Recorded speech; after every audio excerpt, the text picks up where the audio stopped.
Hello everyone, tonight we are standing beside an old stone well somewhere deeper than time. The moss is wet, the air is wrong, and if you listen too closely, you'll hear her humming just beneath the trickle of water. No, she's not calling for you. She's calling with you. You are here. You probably won't survive. So before you get comfortable, take a moment to like the video and subscribe, but only if you really like what I do here. Let me know where you're listening from and what time it is there. Now, turn off the lights, maybe turn on the fan for some soothing noise, and let's get started tonight. There's a girl, and there's a hill that remembers her. You have climbed it before in dreams, though maybe you thought it was just a forest path. It rises gently as if it doesn't want to disturb the world, but you always know when you've reached the top. Because there's no wind, no sound. And at the exact center of the clearing, lined with broken feathers and blackberries shriveled before their time, there's the well. No roof, no rope, just stone and dark like a hole in memory. Tonight, your footsteps stop before it. You don't mean to, but your hands reach out and touch the lip of the well. It's warm. You don't ask a question, but something inside the well answers anyway. You used to come here to throw in wishes before you remembered what had happened. Before the girl came up from the water one night with a voice like wind scraping against teeth and asked, not for help, but for your name. You gave it. Of course you did. Kids always think they're supposed to answer. She laughed, and she never gave it back. Now, you live a little differently. You forget keys. You forget mirrors. You talk to yourself, but your voice doesn't echo anymore. And sometimes when your phone rings, it rings underwater. She never leaves the well, not really. But sometimes she gets lonely. You learned that from the sound of her footsteps, yours really on the path behind you. People say wishing wells come from ancient times, from when villagers built cisterns over natural springs and believed the gods of the underworld might hear them better through stone. A coin was a small price for a whispered prayer. The Romans did it too, tossing metal trinkets into lakes or bogs. They thought spirits lived in the water, old ones watching from below. Some researchers still argue whether the coins were offerings or bribes, which raises the question, what happens when the spirit accepts the bribe but keeps coming back for more? You never threw in coins. You were a feather child. You gave little birds pieces of your breath, hair. You've forgotten most of that now, which is convenient. She remembers. There's a story in your town, one you'd laugh at if it weren't for the water in your ears. They say a girl once climbed out of the wishing well during the worst drought of the century. Crops failed. Wells cracked. But this one, the old one on the hill, filled to the brim in a single night. No one saw it happen, but someone heard her. A farmer's daughter, pale and nearly blind from heat stroke, came running down the hill screaming, she wants to trade over and over. They found her the next day, walking into the river, whispering to it like a friend. They blamed sun madness. They always do. No one asked what she meant. Trade what? And for what price? You peer into the well now. You don't remember walking here, but your breath fogs the edge. It's too cold inside, not water exactly, not air either. Something in between, like a held breath that never gets released. You don't hear your voice, but you feel it. A hum rises low and sweet, almost kind. She's singing something she remembers from when the earth was young. A lullaby maybe, or a trap. There's no rope, but you hear the creak of one being pulled anyway. Here's the first joke. Don't worry, it's harmless. You once tried to record her, placed a microphone beside the well, and whispered every night for a week. But when you played it back, the only voice was yours saying things you don't remember saying. Laughing in a way you don't laugh anymore. Still, you posted it online. Got a few likes. One comment I hear her too, but she only follows me when I forget her name. Second joke. You tried to move once, far away. Different time zone, different weather. You dug a new garden. Found a tiny stone circle buried under the soil. Thought it was coincidence. Then the wind picked up and said your name wrong. Third joke. Sometimes people visit the hill. They look at the well, take selfies, giggle. One girl leaned in too far and dropped her sunglasses. She screamed, laughed, said something brushed her fingers. Her caption went viral. Wishing wells are just reverse chimneys for ghosts. She was right. You remember now, just in time to forget again. You pull back. The hum stops. The path behind you sighs like it's just been emptied of someone. For now, she stays inside. But something followed you anyway.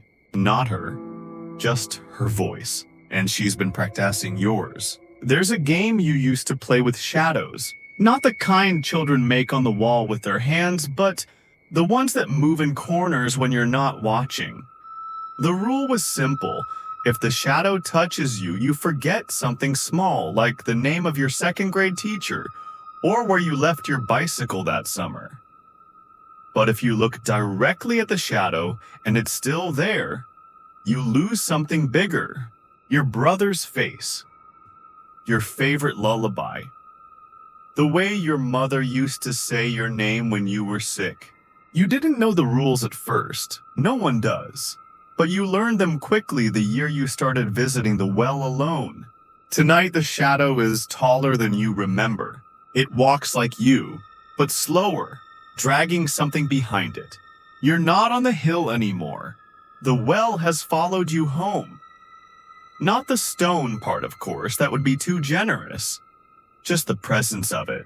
The way your shoes make a soft splash when you step on dry ground.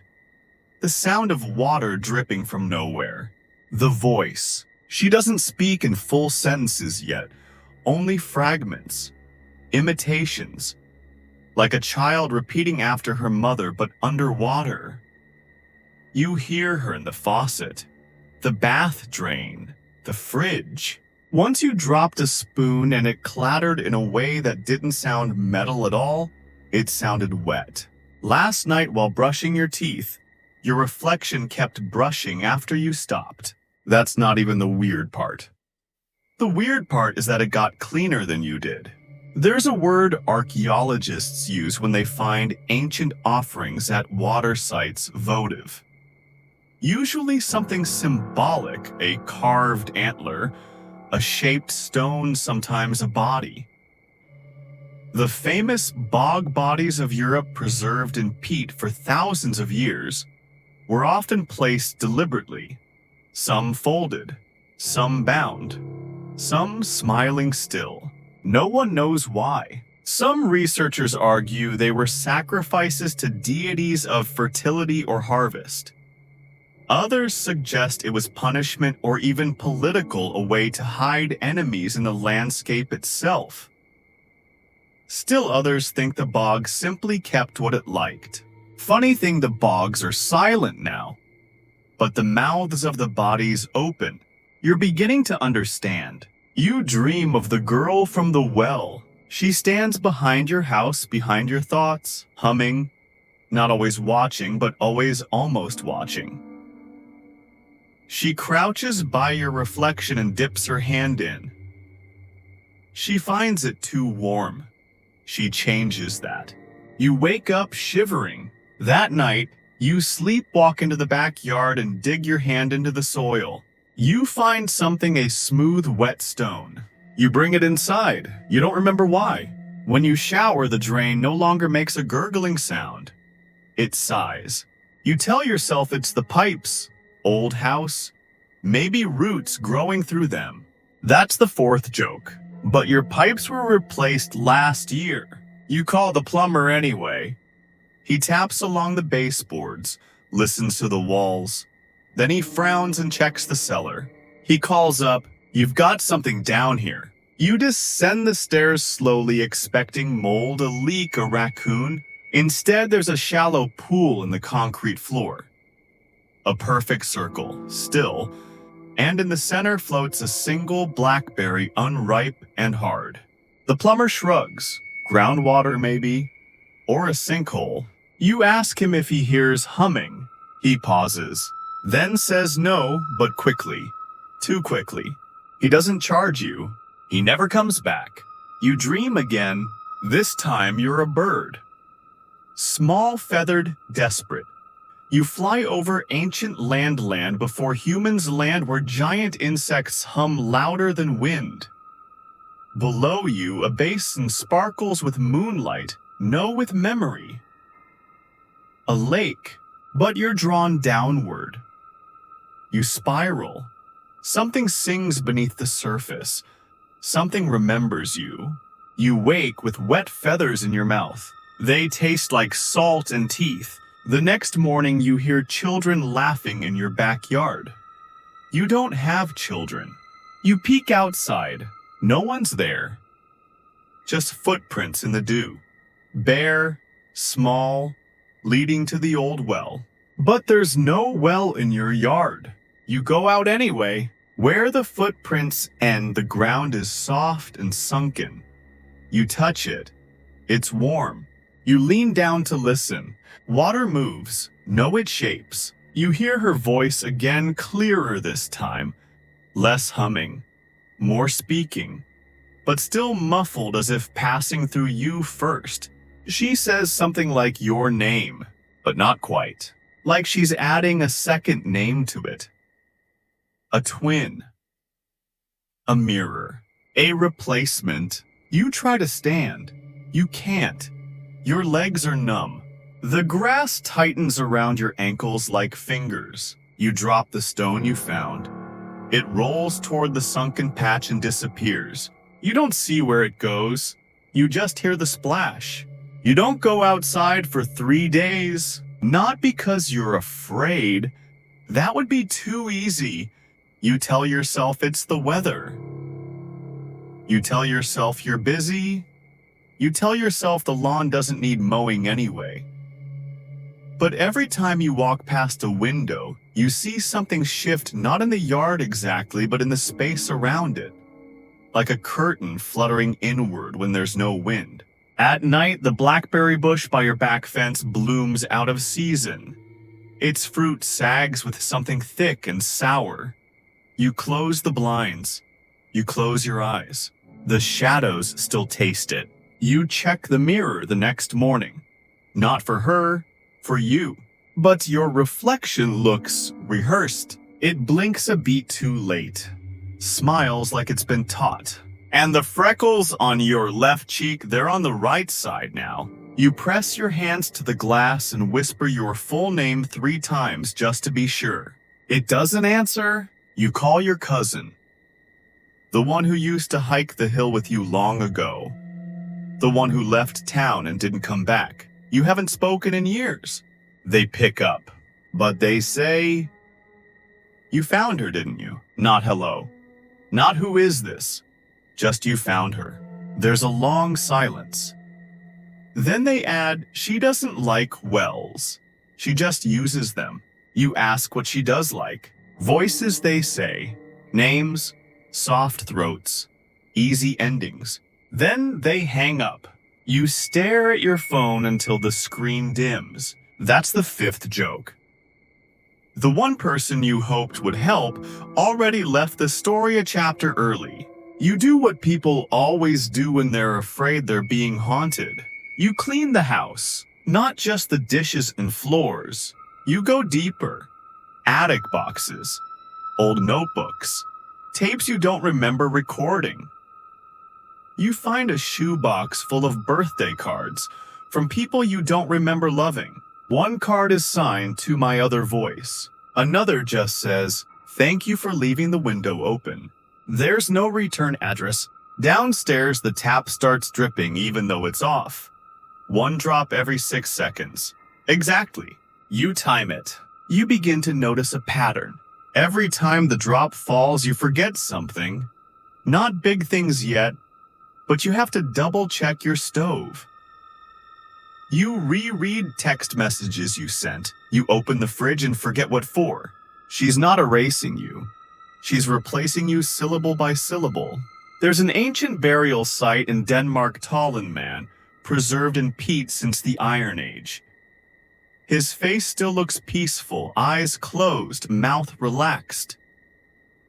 Some scholars believe he was sacrificed willingly to an earth goddess for the return of spring. But others argue the noose around his neck tells a different story. The real mystery, he still has his tongue, perfectly intact, as if someone wanted to keep his final words in case they needed to be repeated. You dream again. She's not behind the well this time. She's standing in your hallway. Her skin looks like dusk blurry at the edges. Her eyes don't reflect light, but her mouth is moving, not speaking, mouthing. She's saying your bedtime prayer, the one only your mother ever knew, the one you haven't spoken since the funeral. She gets it right. Your hands shake when you wake. You try to tell a friend, someone from work. You laugh too loud and say something about haunted plumbing and reverse echoes. They nod. Then say you're not the first. Their voice drops. There's always someone she follows home. Every decade or so, a few people even vanish, but no missing person reports, no fuss. They just fade out. Stop returning calls, move, or don't. You ask what happens to them. He shrugs. Depends. On what? Whether she likes their voice. That night you listen to your voicemail. You haven't checked it in weeks. There's one new message, no number, no timestamp. It's you, but it's not. The tone is off, the pause is wrong, but the voice is yours. It says, I don't need you anymore. Then a hum and a splash. You delete it, but it stays. Every time you check, it's there again. You stop checking. The well reappears not outside, not in dreams. This time it's inside you. A heaviness in your chest, a chill behind your teeth, the sense that your body is no longer a sealed space but an open one. And there's a girl in the bottom of it looking up. You feel her sometimes when you swallow, when you yawn, when you whisper. She adjusts your pitch, sharpens your vowels. You think you're thinking your own thoughts. You're not. She's been practicing longer than you. One last thing before the lights go out again. Wells aren't always deep. Some are long. And this one's starting to tunnel. You try silence next. No talking, no humming. You turn off the TV, the kettle, the wind chime outside your window. You switch your phone to airplane mode and pull the battery from the smoke detector just in case she's listening through high frequencies. You stuff cotton in your ears. You breathe through your mouth. You do not speak your name, not even in thought. And for a little while, it works. The house is still. The shadows pause. The taps hold their breath. But silence isn't empty, it echoes. And echoes are just waiting rooms for things that haven't spoken yet. She starts leaving messages again, this time in the condensation on your mirror. Words half-formed backward, like breath from a forgotten lung. One morning you read, "Let me be you louder." You don't remember writing it, but you wipe it away all the same. The glass fogs again within seconds. Stop resisting. You're already echo. You don't wipe that one. You turn the mirror to face the wall. Later it hums. Ancient fact. While we still have time. In Greek and Roman wells, archaeologists have found small lead tablets inscribed with curses folded tightly and tossed into the darkness. They weren't prayers, they were spells. Requests for vengeance, for silence, for answers. They called them defixiones. One, found near Carthage, simply reads, "Bind her tongue so she speaks no more." You consider making one. You fold a scrap of foil into a coin and whisper into it, but your whisper doesn't come out. It's hers, softer, smiling, saying your wish before you do.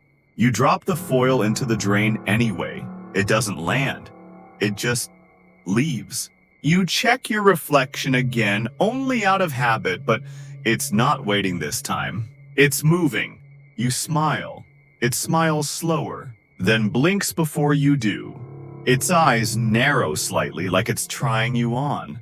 And for a second you see her. Not fully, not clearly, but her shape, her posture, the version of you she prefers.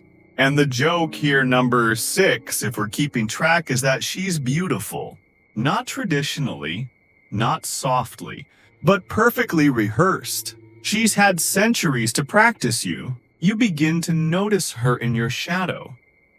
Your phone camera, the voicemail that deletes itself too slowly. You delete your social media, burn your notebooks. You stop answering calls.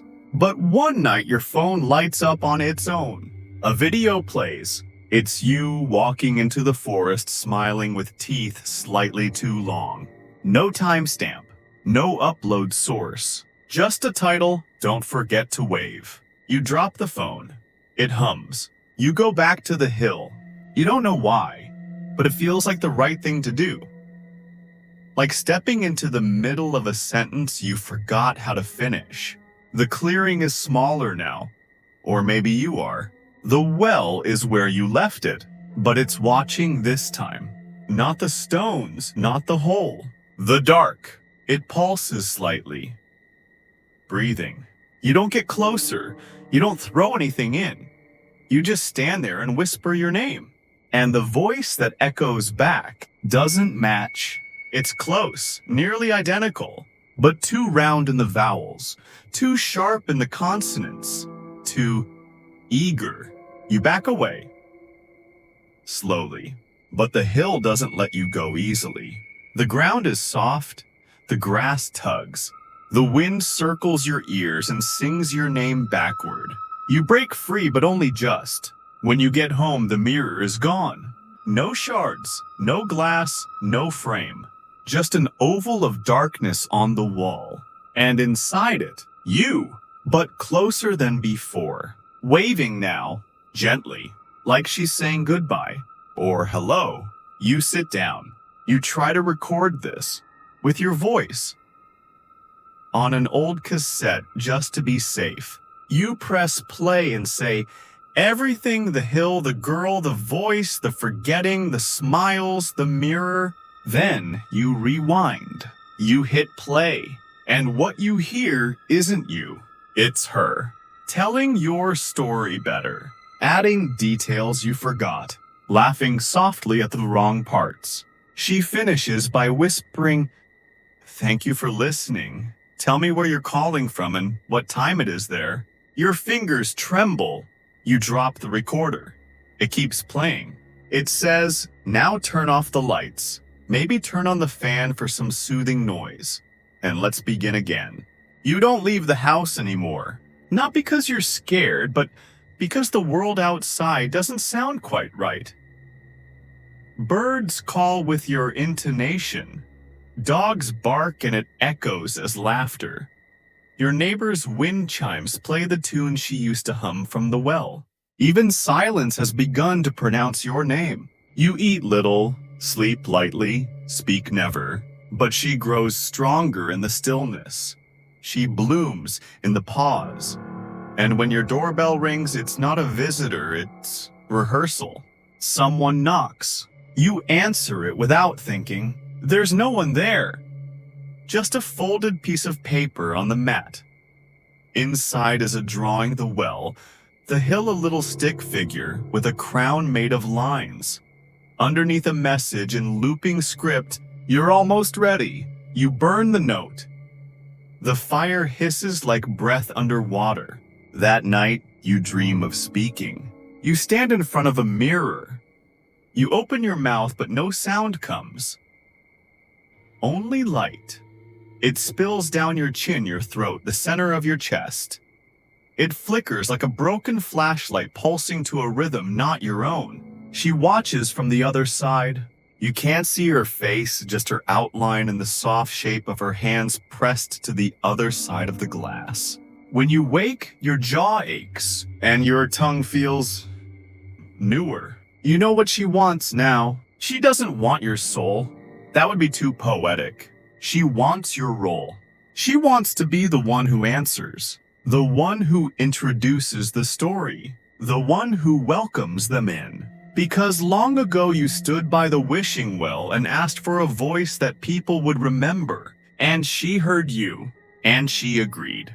There's an old belief from Central Asia that wells are mouths, that they speak to the underworld, and if you lean too close, you might fall in not into water but into a sentence that never ends. Some say wells were kept covered not to keep people out, but to keep a word from finishing itself. Scholars still argue if the earliest clay tablets, those marked with strange repetitive pictographs, were recipes or rituals.